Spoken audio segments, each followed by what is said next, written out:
Hello વિદ્યાર્થી મિત્રો, કેમ છો? હું આજે ધોરણ 7 પ્રકરણ 2 અપૂર્ણાંક અને દશાંશ સંખ્યાઓના કેટલાક એક્ઝામ્પલ લઈને આવ્યો છું. તો જોઈએ આપણે ગુણાકાર કરો. તો પહેલો દાખલો જોઈએ. 3 અપૂર્ણાંક 1/11 ગુણ્યા 1 અપૂર્ણાંક 15/17. તો આમાં આપણે સૌપ્રથમ 11 ગુણ્યા 3 કરીએ એટલે 11 તરી 33, 33 પ્લસ 1 એટલે 34. તો એ થશે 34/11 ગુણ્યા 17 એકા 17, 17 ને 5 તો 18, 19, 20, 21, 22. તો એ થશે 22/17. હવે છેદ ઉડાડીએ તો 11 દુ 22, 17 દુ 34. તો અહીં વધ્યું 2 × 2 એટલે આપણો આન્સર આવશે 4. હવે જોઈએ બીજો એક્ઝામ્પલ. તો 7 દુ 14 ને 15. તો અહીં આવશે 15/7 ગુણ્યા 11 ગુણ્યા 8 એટલે 11 × 88 પ્લસ 3 તો 89, 90, 91. તો 91/11. હવે છેદ ઉડાડીએ તો 13 × 91. તો આપણે અહીં આવશે 15 ગુણ્યા 13/11.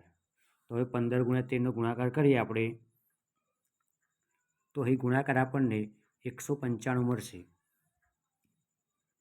તો આપણો આન્સર આવશે 195/11. હવે આનો ભાગાકાર કરીએ તો આપણે આને અપૂર્ણાંકમાં ફેરવી શકીએ.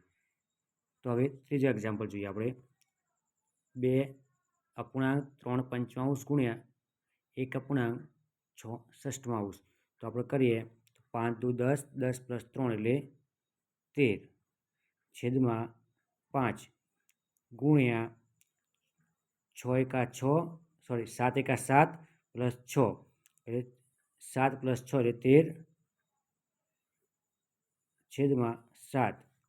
હવે અહીં જોઈએ તો કોઈ છેદ ઉડતા નહીં તો આપણે ગુણાકાર કરીએ 13 ગુણ્યા 13 એટલે 13નો વર્ગ એટલે 169. હવે 5 × 35.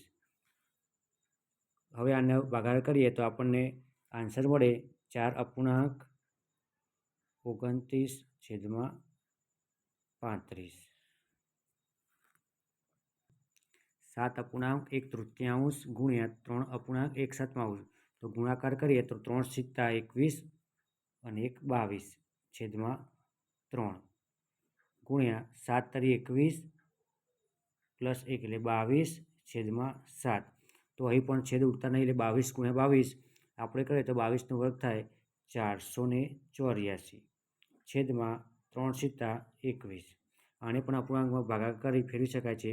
તો આ હતા ગુણાકારના દાખલા. જો તમને આવા જ સરળ રીતે દાખલા જોઈતા હોય તો તમે આ ચેનલને સબસ્ક્રાઈબ કરો, તમારા મિત્રો સાથે શેર કરો જેથી બીજાને મદદરૂપ થઈ શકે. જય હિન્દ.